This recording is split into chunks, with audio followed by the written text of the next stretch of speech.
دا ورو سوال کړی دی چې زما مور پلار زما راضي دي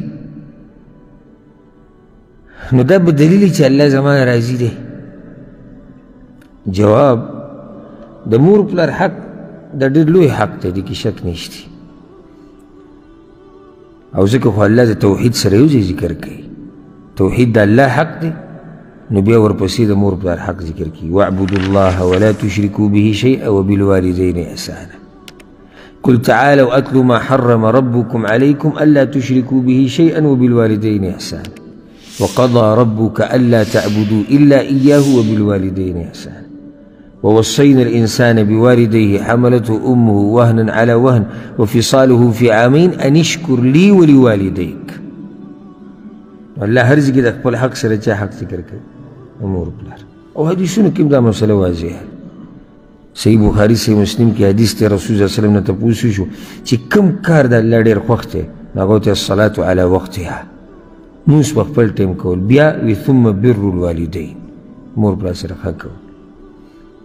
او حدیث کې دا راځي الحمدلله، امام ترمذي راوړی عبدالله بن عمر حدیث دی، رسول صلی الله علیه وسلم وی رضا الرب فی رضا الوالد، د الله رضا د پلار پر رضا کې ده.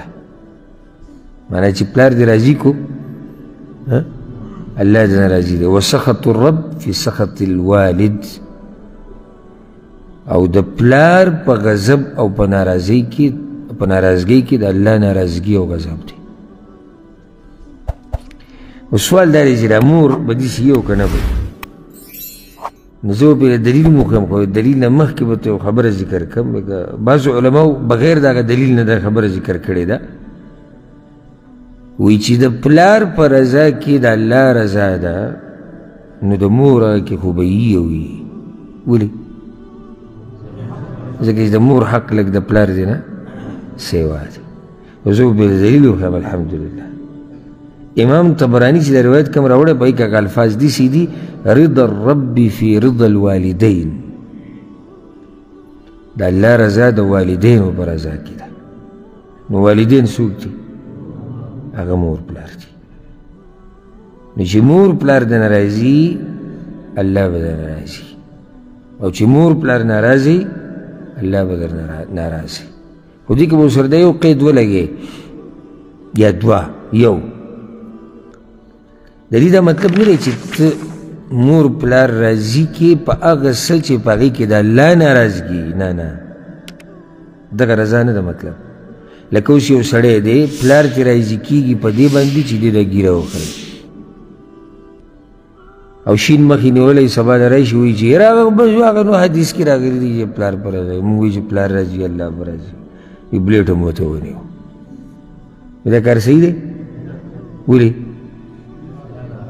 د الله د رضا خلاف دی. مور پلار که ډېر هم حق لري ولې د الله د حق نه زیات حق لري؟ نه.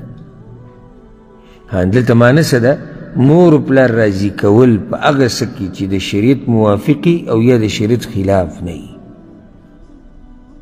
په دې کې به یې راضي کړې. لکه